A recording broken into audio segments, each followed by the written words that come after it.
പിതാവിൻ്റെയും പുത്രൻ്റെയും പരിശുദ്ധാത്മാവിൻ്റെയും നാമത്തിൽ ആമേൻ. എൻ്റെ പ്രിയപ്പെട്ടവർ, ഇന്ന് ഏപ്രിൽ 2 വ്യാഴാഴ്ച.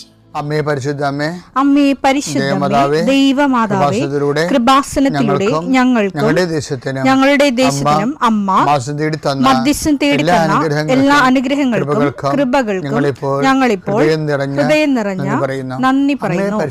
അമ്മേ പരിശുദ്ധമേ, ദൈവമാതാവേ, 2004 ഡിസംബർ 7 ഉച്ചകഴിഞ്ഞ് 2:30 കൃപാസനത്തിൽ സംഭവിച്ച അമ്മയുടെ പ്രത്യക്ഷപ്പെടലിനെ കുറിച്ച് തിരുസഭയ്ക്ക് സമർപ്പിച്ചിരിക്കുന്ന പഠനരേഖകളുടെ മേൽ സഭാത്മകമായ പഠനം ആരംഭിക്കുവാൻ ഞങ്ങൾ പ്രാർത്ഥിക്കുന്നു. അമ്മേ പരിശുദ്ധമേ, ഭൂസ്വർലോകങ്ങളുടെ രാജ്ഞിയായ അങ്ങേയ്ക്ക് ഭൗമസംരക്ഷണത്തിനായി പ്രപഞ്ചപ്രകൃതിയെ തന്നെ തിരുസഭ പ്രതിഷ്ഠിക്കുവാൻ ഈ പ്രത്യക്ഷീകരണം വഴി ഇടയാക്കണമേ. പരിശുദ്ധമേ, ജപമാല മാതാവേ, സകല കൃപാസനം പ്രാർത്ഥനയോടും ചേർത്ത് ഞങ്ങളിപ്പോൾ പ്രാർത്ഥിക്കുന്ന ഈ കുടുംബത്തിന്റെ പ്രത്യേക നിയോഗം പറ മക്കളെ.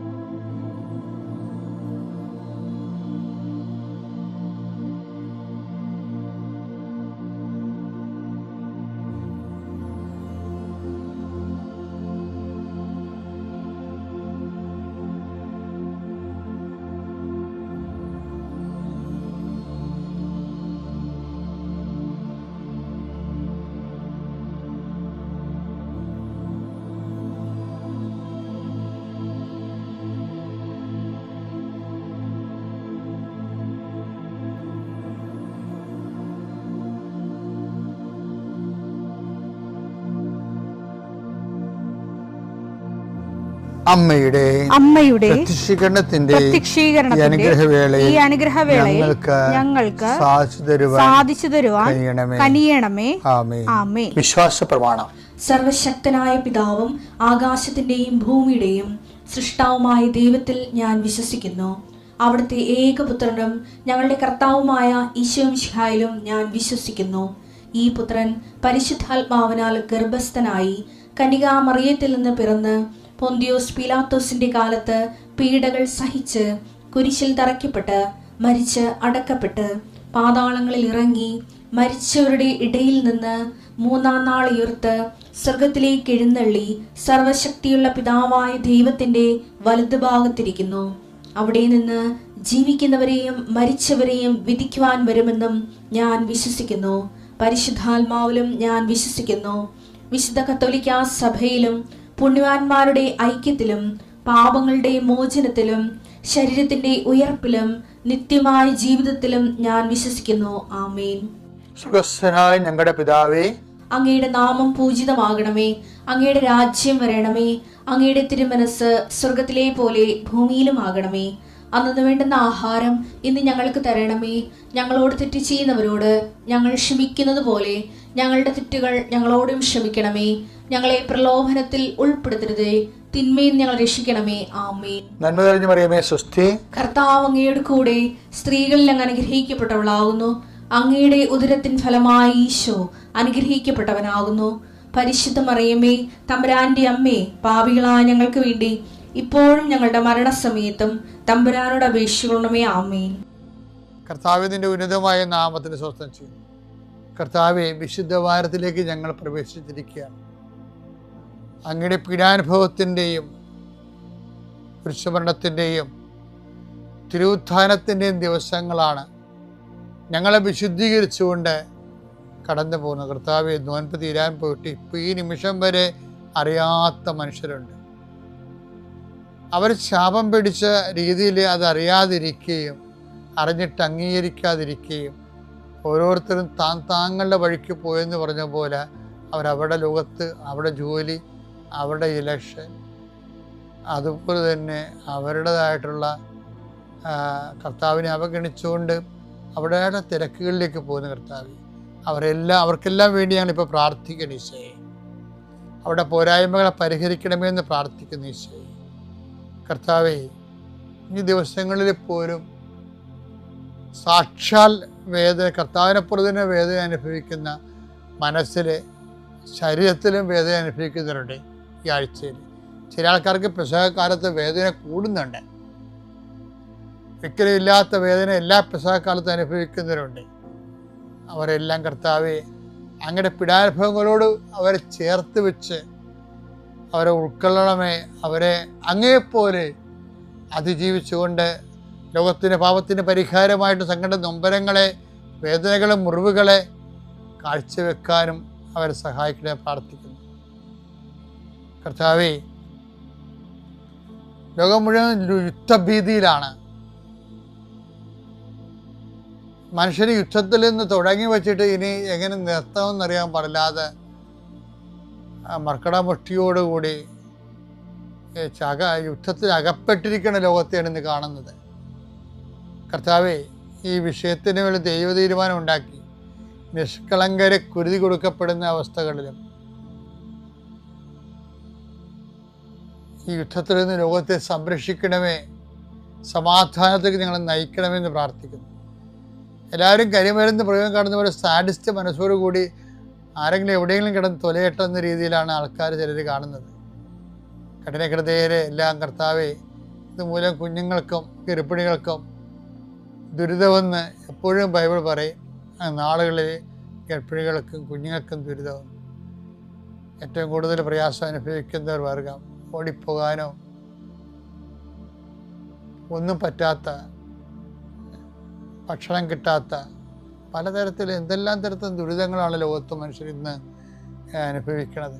അപ്പാടെ അറിയാവുന്നത് എണ്ണ കിട്ടണില്ല, വിറക് കൊണ്ട് കത്തിക്കണമെന്ന് മാത്രമേ മലയാളിക്ക് അറിയത്തുള്ളൂ. അതല്ല ശരിക്കും, അതിനേക്കാൾ എത്രയോ ദുരിതമായ ലോകത്ത് അനുഭവിക്കുന്നത്. അതുകൊണ്ട് യുദ്ധത്തിൻ്റെ അവസാനത്തിന് വേണ്ടി പ്രാർത്ഥിക്കുന്ന ചെയ്യും. ഒരു അടുക്കള പോലും കെട്ടുന്നതിന് എന്തൊരു പാടാണ് മനുഷ്യൻ പെട്ടുപാട്. ഒരു കിണറുണ്ടാക്കണത്, ഒരു ജീവിതകാലം മുഴുവനുള്ള കാശ് കൂട്ടിവെച്ച് കിണറുണ്ടാക്കണം. അങ്ങനെ ഓരോ സംഭവം ഉണ്ടാക്കിയെല്ലാം നശിച്ച് നാറാണക്കല്ല് പെരുക്കി കിടക്കുന്നുണ്ട്.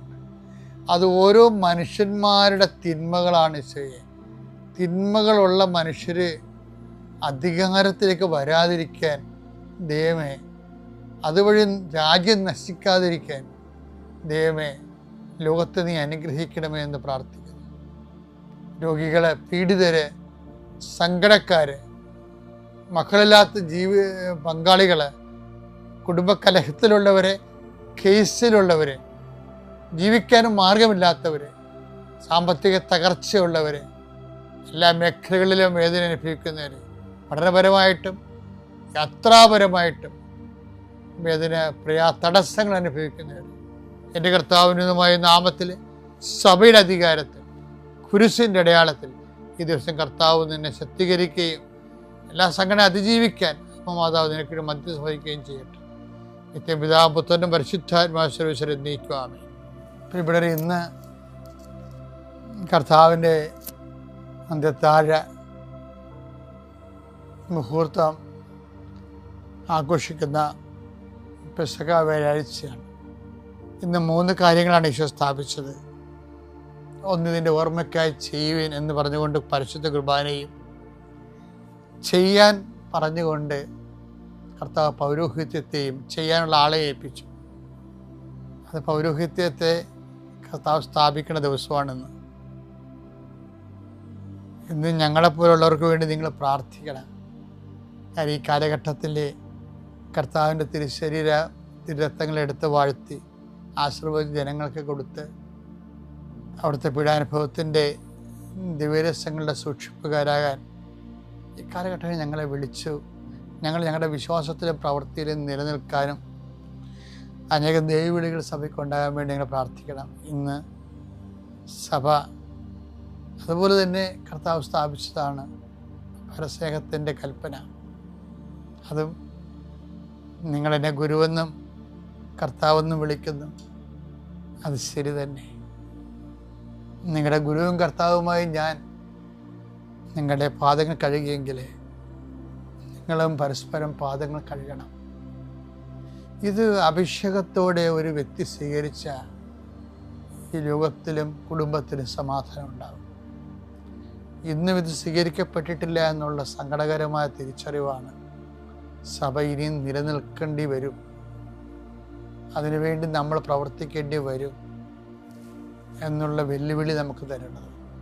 എങ്കിലും ആവുന്നിടത്തോളം കർത്താവിൻ്റെ വചനത്തോട് ഐക്യദാർഢ്യം പ്രവർത്തിക്കൊണ്ട് കർത്താവ് കുർബാന സ്ഥാപിച്ചതിനാണ് ഏറ്റവും കൂടുതൽ നന്ദി.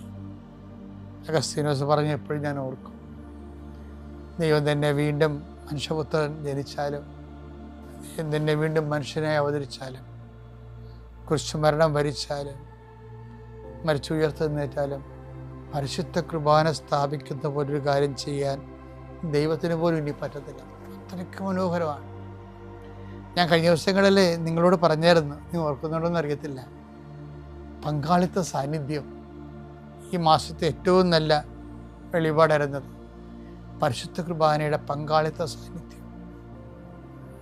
ഞാൻ നിങ്ങളുടെ കൂടെ ഉണ്ടാകുമെന്നുള്ളത് കർത്താവ് എന്നും ദൈവജനം ഉദ്ഘോഷിക്കുന്ന ഒരു വലിയ സാന്നിധ്യമാണ്. പക്ഷേ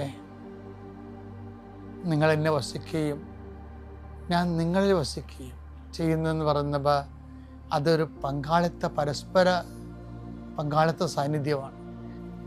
അതിനകത്ത് വരുന്നത് വാങ്ങി ഭക്ഷിക്കുവാൻ എന്ന് ഈശോ പറയുമ്പോൾ പരിശുദ്ധ കുർബാനയിലൂടെ അവിടെ നമ്മളിൽ വസിക്കുകയും, ഇതുപോലെ തന്നെയാണ് കർത്താവിൻ്റെ വാക്കുകൾ നമ്മൾ കേട്ടാൽ നമ്മൾ കർത്താവിൽ വസിക്കും. അതാണ് ഞാൻ നേരത്തെ പറഞ്ഞത്, പങ്കാളിത്ത പരസ്പര പൂരകമായിട്ടുള്ള പ്രസൻസാണ്.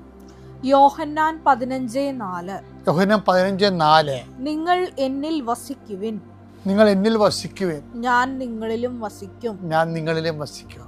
അപ്പൊ എങ്ങനെയാണ് വസിക്കണമെന്നാണ് 15:7 പറയണത്. നിങ്ങൾ എന്നിൽ വസിക്കുകയും എന്റെ വാക്കുകൾ നിങ്ങളിൽ നിലനിൽക്കുകയും ചെയ്യുന്നെങ്കിൽ ഇഷ്ടമുള്ളത് ചോദിച്ചു കൊള്ളുക, നിങ്ങൾക്ക് ലഭിക്കും. നിങ്ങൾ ധാരാളം ഫലം പുറപ്പെടുവിക്കുകയും അങ്ങനെ എൻ്റെ ശിഷ്യന്മാരായിരിക്കുകയും ചെയ്യുന്നത് വഴി പിതാവ് മഹത്വപ്പെടുന്നു. അതായത് നിങ്ങൾ എന്നിൽ വസിക്കുകയും എൻ്റെ വാക്ക് നിങ്ങളിൽ നിലനിൽക്കുകയും ചെയ്യുമ്പോൾ അപ്പം എന്താ സംഭവിക്കണത്? അപ്പം ഈശോയിൽ നമ്മൾ വസിക്കുന്നത് ഈശോയുടെ വാക്ക് നമ്മൾ നിലനിൽക്കുന്ന അനുസരിച്ചാണ്. അതായത് ഈ ആഴ്ച ഈശോയുടെ വാക്ക് നമ്മൾ കേട്ടു, അടുത്ത ആഴ്ച നമ്മൾ കേട്ടില്ല, അടുത്തതിൻ്റെ പിന്നത്തെ ആഴ്ച അങ്ങനെ കേൾക്കാൻ പറ്റത്തില്ല. ഇതിൻ്റെ ഒരു കണ്ടിന്യൂറ്റി ഉണ്ട്. അതാണ് എൻ്റെ വാക്ക് നിങ്ങൾ നിലനിൽക്കുന്ന മാത്രമേ യോഹന്നാൻ 15:7 അനുസരിച്ച് കൊണ്ട് കർത്താവ് കണ്ടിന്യൂസ് ആയിട്ട് കർത്താവിൻ്റെ കൃപയെ വചനത്തിൽ നിൽക്കുമ്പോഴത്തേക്കാണ് കർത്താവ് വസിക്കുന്നത്. അപ്പം ഞാൻ പറഞ്ഞ പൂരകമായ പങ്കാളിത്തമായിട്ടുള്ള സാന്നിധ്യമാണുള്ളത്. പക്ഷേ നമുക്ക് കർത്താവിലും വസിക്കാം, കർത്താവ് നമ്മളിലും വസിക്കും. പക്ഷെ നമ്മൾ വസിക്കുമ്പോൾ നമ്മൾ വചനം കണ്ടിന്യൂസ് ആയിട്ട് ഗ്യാപ്പുകളില്ലാതെ എല്ലാ കാര്യങ്ങൾക്കും കർത്താവിൻ്റെ വചനം തന്നെ ആസ്പദമാക്കിക്കൊണ്ട് ജീവിക്കുമ്പോഴാണ് ദൈവത്തിൻ്റെ നമ്മളിലുള്ള ക്രിസ്തുവിൻ്റെ സാന്നിധ്യം ഉറപ്പുവരുത്തുന്നത്. അതുകൊണ്ടാണ് പരിശുദ്ധ കുർബാനയുടെ ജീവിതം ഒരു ജീവിത തുടർച്ചയാണ് ശരിക്കും. അല്ലാതെ അതൊരു കുർബാന സ്വീകരിക്കുന്ന ഒരു ഫങ്ഷനായിട്ടാണ് നമ്മൾ പലപ്പോഴും അത് പള്ളിയുടെ അകത്തുനിന്ന് വെച്ച് ഒതുക്കി തീർക്കുന്ന ഒരു ഏർപ്പാടായിട്ടാണ് പരിശുദ്ധ കുർബാന സ്വീകരണം. ഒരു പരിശുദ്ധ കുർബാനയോട് നമ്മളിന്ന് രാത്രി ആരാധന നടത്തല്ലേ? അപ്പോൾ രാത്രി ആരാധന നടത്തുമ്പോൾ നമ്മൾ പരിശുദ്ധ കുർബാനയോട് മനുഷ്യൻ കാണിക്കുന്ന നിന്ദാപരാധങ്ങൾക്കെതിരെയാണ് രാത്രി ആരാധനയിൽ നമ്മൾ അനുസ്മരിച്ചുകൊണ്ട് പ്രാർത്ഥിക്കുന്നത്. പക്ഷേ ഏറ്റവും പരിശുദ്ധ കുർബാനയോട് കാണിക്കുന്ന നിന്ന എന്ന് പറഞ്ഞാൽ എന്താണ്? ഈ കുർബാന സ്വീകരണമെന്നുള്ള ആ സംഭവം, ആ ഏർപ്പാട് പള്ളിയുടെ അകത്ത് വെച്ച് ഒതുക്കി തീർക്കും. പള്ളിയുടെ പുറത്ത് വന്നിട്ട് അവർ പിന്നെ അത് മറന്നു കളയും. ജീവിതത്തിൽ അതുമായിട്ട് ബന്ധമില്ല. അതാണ് പരിശുദ്ധ കുർബാനയോട് ഒരു മനുഷ്യൻ കാണിക്കണ ഏറ്റവും വലിയ നിന്നയെന്ന് പറയുന്നത്. ഇന്നത് കൂടുതലാണ്. കാര്യം ഇപ്പോൾ കൃപാസനത്തിലൊക്കെ ആണെങ്കിൽ 2 ആഴ്ചയിൽ ഒരിക്കൽ കുമ്പസാരത്തിലെ കുർബാന കൊടുക്കത്തില്ല. ആ ഉടമ്പടിയുടെ ഒരു പ്രത്യേക വിധിയാണത്. എന്ന് വെച്ച് കഴിഞ്ഞാൽ ആ ആള് കർത്താവിനെ സ്വീകരിക്കാൻ യോഗ്യമാണെന്ന് മനസ്സാക്ഷി വളരെ നിശ്ചിതമായ രീതിയിൽ ഫിൽട്ടർ ചെയ്യണം. കാര്യം ഞാൻ ഈ ഇടവകയിലൊക്കെ ഇരുന്നപ്പോൾ പല ആൾക്കാരും നമുക്ക് ആൾക്കാരെ വിധിക്കാൻ കൊള്ളത്തില്ലെങ്കിൽ പോലും പരിശുദ്ധ കുർബാനയുടെ അച്ചടക്കമില്ലാതെ കുർബാന സ്വീകരിക്കുന്ന ഒത്തിരി പേര് കണ്ടിട്ടുണ്ട്. നമ്മുടെ കുടുംബങ്ങളിൽ തന്നെ നമ്മുടെ കുഞ്ഞുങ്ങളൊക്കെ പരിശുദ്ധ കുർബാനയോട് ആദരവും ആരാധനയും തോന്നുന്ന കാര്യം കുർബാന സ്വീകരിച്ച ശേഷം നമ്മൾ വീട്ടിൽ വന്ന് കാണിക്കുന്ന കോപ്പറേറ്റ് തരങ്ങളാണ്. അപ്പം അതുകൊണ്ട് നമ്മളെല്ലാവരും തന്നെ പശുകുമാരനോട് നിന്നാപരാധന കാണിക്കുന്നവരാണ്.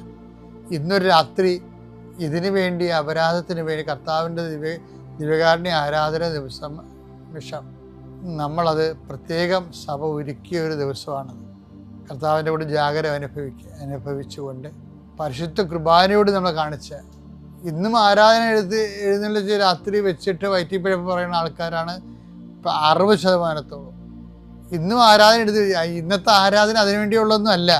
ഇന്നത്തെ ആരാധന കുർബാനയോടും കർത്താവിൻ്റെ പീഡാനുഭവങ്ങളുടെ ഐക്യദാർഢ്യം പുലർത്തുകയാണ് ഇന്നത്തെ ആരാധന ഉദ്ദേശം. അപ്പം നല്ലൊരു ദിവസമാണ്. ഇപ്പം ഇന്ന് ഈ ധ്യാനം കേട്ട സമയം പോലെ തന്നെ നിങ്ങൾ ഒരു മനസ്സൊരുക്കത്തോടു കൂടി 10 മണിക്ക്, ഇന്ന് 10 മണിക്കാണ് ചില പള്ളികളിൽ വൈകുന്നേരം 5 മണിക്കാണ്. മനസ്സൊരുക്കത്തോടു കൂടി ഈ ദിവസത്തെ സ്വീകരിക്കാൻ ഇടയാക്കിയതിന് ദൈവത്തിന് നന്ദി പറയാം. ദൈവം നിങ്ങളെ അനുഗ്രഹിക്കട്ടെ. പിതാവിൻ്റെയും പുത്രൻ്റെയും പരിശുദ്ധാത്മാവിൻ്റെയും നാമത്തിൽ.